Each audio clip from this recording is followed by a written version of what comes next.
Huge thank you to Anchor.fm for sponsoring today's episode. How's it going, everyone listening? This is the first official episode of the League RX podcast, hosted by me, Trevor Lorem. And today it's just me, but we might, in the next couple of episodes, have a few guests coming on. And today's topic is going to be about how exactly I got started with YouTube and some updates about current news. So let's get right into this. So the biggest question I get asked a lot is how exactly did I start YouTube and what tools I had at my disposal when I officially started. I officially started YouTube June. I'm probably going to get this wrong, and it's a good thing that I have a computer in front of me to look this up, because I believe I officially started YouTube June 30th, 2014, and my current channel views is 2,653, along with my other channels such as 6 Blocks Under, Revere Studios, bunch of other ones I'm not going to name because a lot of them are dead now. So originally when I started, I didn't really know exactly what I wanted to start with, so I just did a simple Roblox video, and that was like one of my first ever videos that I did. I don't think it has a lot of views on it, but that was one of the first videos that I have ever done. So if anyone was wondering what my first ever video was, that was it. And if I am correct about this anyway, I believe it is still accessible. I believe you can still watch it, even though it's not my most recent one. So, I want to say that I took like a big leave from, yeah. So I'm gonna cause fair warning, the Roblox one has some copywritten music in it, and I can't really play that. So yeah, we have 36 views on the Club Bote's Basics. That was the name of the original one. And I didn't really know what exactly to call it at the time. So I was like, yeah, sure, that'll work as a name. And then I took a pretty big jump into doing like Minecraft, basically whatever was trending. I didn't really do what I wanted to. So, and I think a lot of my friends can vouch for that. I was very demanding back then. I was always trying to get people to do the content that I wanted, not what they wanted to do. So that was one of my biggest flaws back then. And I'm glad that over the years that I've done YouTube, I've actually changed from doing that sort of content, because I know a lot of people that I was friends with are no longer my friends because I did a lot of that. So you may be wondering, though, if that was my first ever channel. And the answer is no, it wasn't. I had one when I was in 5th grade. I think it was 5th grade. I had one called Death Zone 8, and I did a collaboration with my older brother, known on YouTube as SS Silentext. Stupid name, I know, but yeah. And if you're hearing any background noise, that's my cat literally walking around on the table as I'm trying to film this. Would you please go away? Like, seriously. You're being a nuisance. Down. Sorry about that. So, yeah, that's basically how I got started. I did a lot of sort of like mini videos over on that channel, and any kind of videos that I was like, I wanted to create a proper channel for and do like actual videos, um, basically became my goal. And on June 30th, I think I said, yeah, June 30th, 2014, I officially created the channel known as Death Zone. Death Zone, yeah. And since then, it has grown. It hasn't grown a lot, but I'm up 50 subscribers. At one point, my channel stayed at, I want to say 15 for at least 3-4 years or so. And just last year, I officially hit my 6-year mark on the channel. I think so, anyway. Yeah. And I wanted to do kind of a special video for it, but it didn't really take off that well. So I was like, you know what? I'm just going to go ahead and work on content that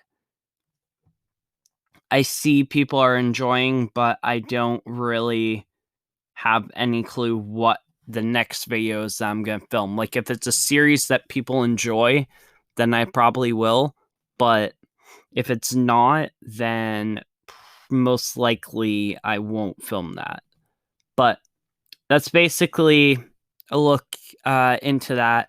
And then as I went on, I basically decided to create a bunch of other channels. A lot of them failed because I didn't really upload to them because I didn't really know exactly what I wanted to upload. I had one called Crystal Zone Gaming that has like one video on it. Then I have one called Overrated Gaming. I have a music channel, not well, it's a canceled music channel, but it was called Zion. It had like the I think it's Nordic, but it was like the 0 with like the slash through it, and that was going to be like my big music channel that I would be doing.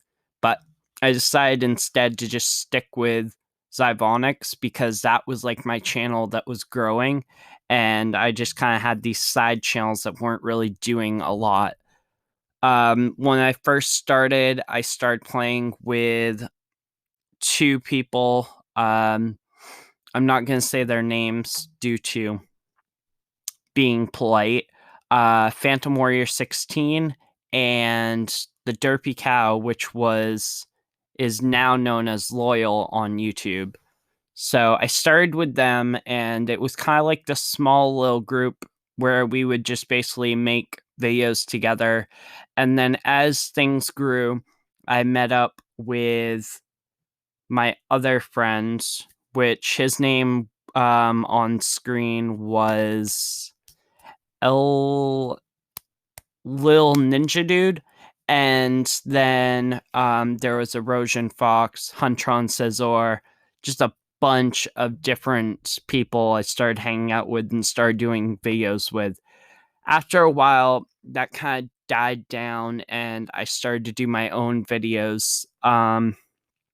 During this time, I was friends with a person by the name of B Brain Einstein, and we started to kind of collab on some video ideas. And he said that if I can help, that he would basically be there in videos to kind of help me through. And I really appreciated that because I didn't really have anybody else to do videos with me. So I was like, that's awesome that he actually would step in. And a lot of the newer content that you see, like Scrap Mechanic, the Forest, Minecraft videos, that's a lot of him stepping in and being like, hey, I'll be this other half that will help you film videos, and I'll give you suggestions on what you can like add to the editing to make it seem like a little bit better. As I went on, I got a lot better at editing, and I have gotten to the part where I'm like mid-tier editor. I've gotten better at editing. It's not 100%. There's a lot of times where I forget to add the smallest little things, or there's times where I kind of overdo little comedic parts, but that's just because of the fact that I'm not the best editor out there. So as my channel started to grow, he started out. Then I think it was about maybe right before the pandemic hit, my younger brother, known as Firezone256, hit me up and was like, "Hey, we should make a video together." And I was like, "Yeah, that sounds like a great idea. I don't know what we would do it about." And then I pitched the idea, "Hey, we do we always want to do videos together. What if we create a conjoined YouTube channel where we're both co-owners of it?" He absolutely loved the idea and thus founded the channel Rivero Studios. Now, most people would be like, what does Rivero even stand for? So if you know what my younger brother's name is and what mine is, it's pretty easy to guess. I just basically took both our names and interjected them into a, or not interject, but conjunction. I took both our names and basically put them together and thus basically formed that. And we did a couple of videos over on there. We haven't been able to do a lot since then, but because of the fact that we did a couple over there, we're like, let's kind of give that a break right now. Let's basically focus on high school and let's finish up that. And then maybe if we want to, we can take a step back into doing the Revere Studios channel. For those who are listening, probably most people don't know this. I don't know if I've said it a lot on my channel, but I am a senior in high school. I'm not going to say what school I go to because that I don't need people knowing that. But along with me and my younger brother, he goes to a different school than I do. And along with me, like I was talking about, all my friends go to the same school that I do.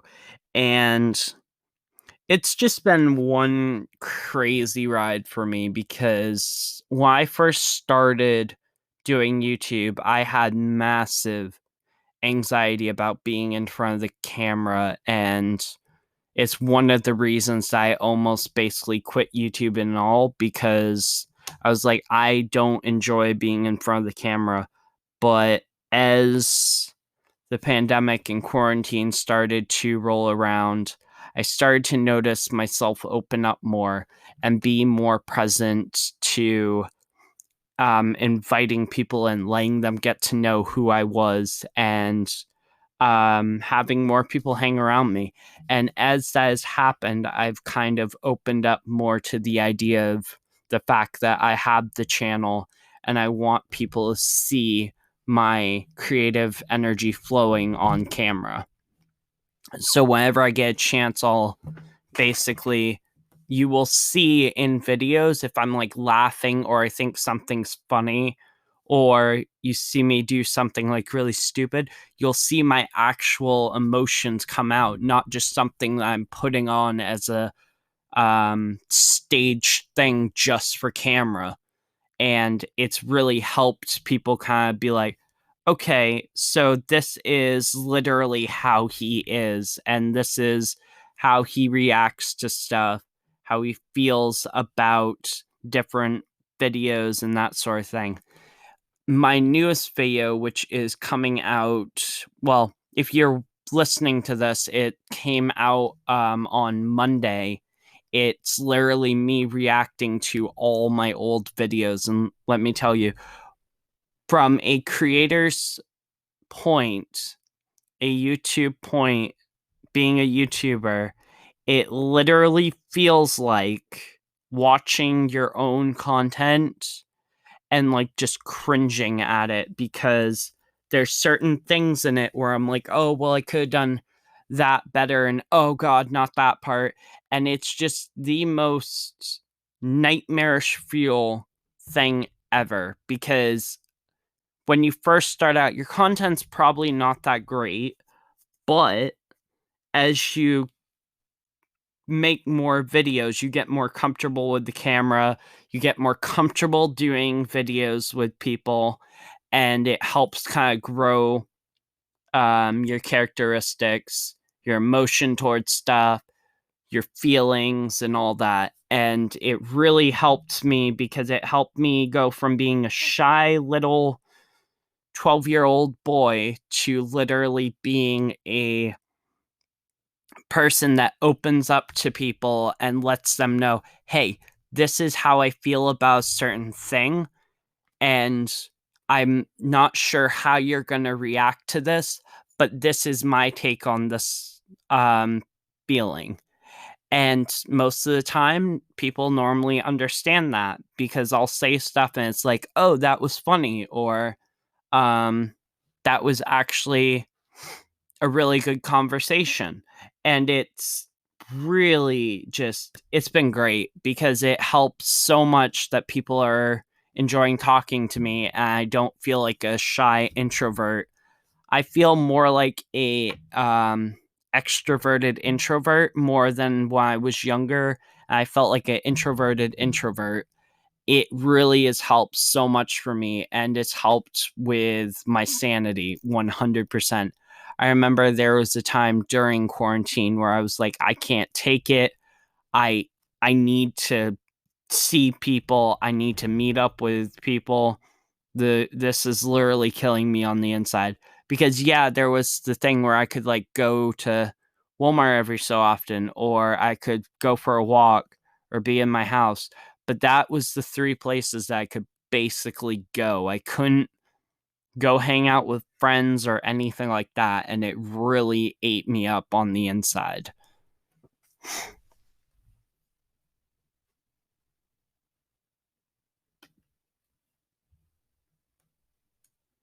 If you have never created or have already created a podcast, Anchor.fm is one of the easiest ways if you're just starting or already a master at creating podcasts to distribute your podcast onto Spotify, Apple Podcasts, and other streaming platforms. Anchor.fm allows you to drop in clips, add your own transitions, and there you go. You just created your brand new podcast. Head to anchor.fm now to get started. And huge thank you to anchor.fm for sponsoring today's episode. So, other news. I just saw that I think it's June 9th, if I'm not mistaken. Uh the new Disney Plus show Loki is coming out, and the whole basis behind it is the fact that it's literally, and I'm not being sponsored by Disney Plus to say this at all, but the whole idea behind it is literally it's the Loki from the quantum verse that got a hold of the Tesseract and is now being hired by this sort of company to basically do something.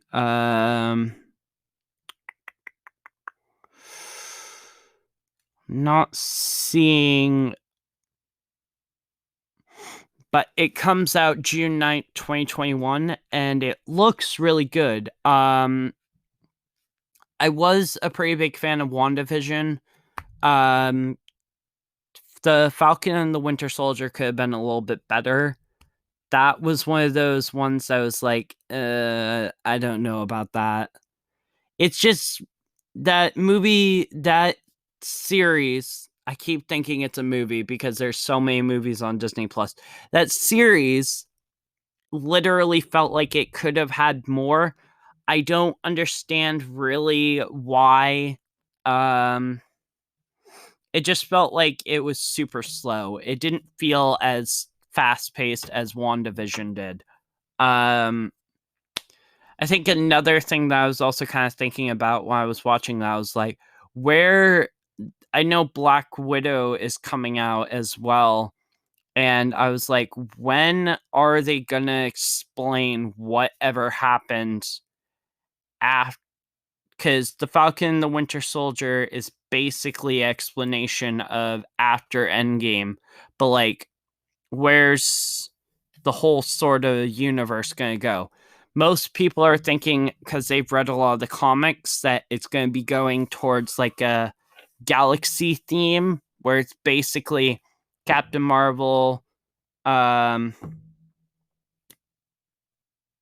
can't think of his name. Adam Warlock, and that sort of universe. And yes, I can kind of see it going that way, but at the same time, I don't really know how well fans from knowing about like Guardians of the Galaxy, Thor, the Avengers are gonna appreciate them taking a completely different direction. We'll have to see. But I think another thing that is actually kind of interesting is that Rugrats is literally getting a reboot by Paramount Plus. And I was like, I saw that when I was younger. That was more something that my mother enjoyed, but I was like, yeah, I think I'm all set with that. Paramount Plus is really doing a bunch more reboots of old shows. And yes, I support where they're coming from, but at the same time, it's like they're classics. Leave them be. You don't have to remake them thinking that you can make them better than they originally were. Speaking of which, I have to say, I was a pretty big fan of the new Mortal Kombat movie that just came out, I want to say about a month ago or so, because we're in May right now, so a couple of weeks ago, actually, I was a really big fan of that movie. I liked that it took place in a different era than the original Mortal Kombat um, with Shao Kahn and I the names are so hard to remember because it's like you have the certain ones that are based off the games, but then you have the other universe where it's like Johnny Cage, Sonya Blade, Liu Kang, Shao Kahn, and all those, Raiden, and it's like so hard to remember because there's technically two different universes, but because of the whole new one with the new Mortal Kombat movie, it feels like they've added in a third universe in a different sort of era as the original Mortal Kombat games or movies. And it feels better, honestly. I thought the movie came together really well, and I'm excited to see what else is going to be happening because my hope is that they create a second one from that because the first one was really good. Coming up soon, we have Venom, Let There Be Carnage. Super excited for that. I saw the first Venom in theaters and I was like, yes, finally. They're taking the idea of Venom and letting it be its own thing, not returning it back to Spider-Man where it originated from. Venom is now its own thing. That's awesome because when you take Venom, especially, and you remove it from the Spider-Man universe, you've now just created a universe that is completely endless and it just involves Venom and his symbiote brothers and sisters, not having to deal with the Spider-Man lore being mixed into as well. And it makes it so much easier to enjoy because I am, for one, am not really a fan of Spider-Man. Yes, I know a lot of people are. I know a lot of people like Tom Holland, but I love the Venom universe that they've created because one of my favorite lines from that movie was when Riot shows his face first to Eddie and it's like, oh shit, he's got one of those up his ass too. And it's like one of my favorite lines from that movie. I think one of my favorite scenes by far from that movie was where Venom attached himself to the rail and freaking launched Eddie over the railing while they're in the motorcycle chase. That was amazing. I definitely am excited to see what they're going to be doing for Let There Be Carnage. And hopefully, and I mean this seriously, hopefully they don't screw it up, because I would not be happy about that at all.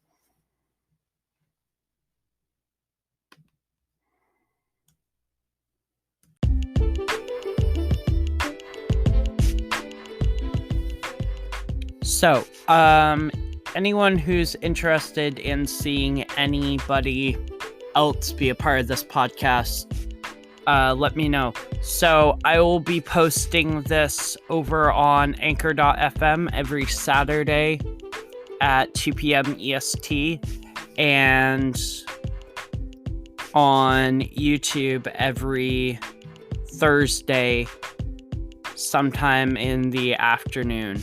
So for anyone who, or technically, I'll be technically posting it the opposite way.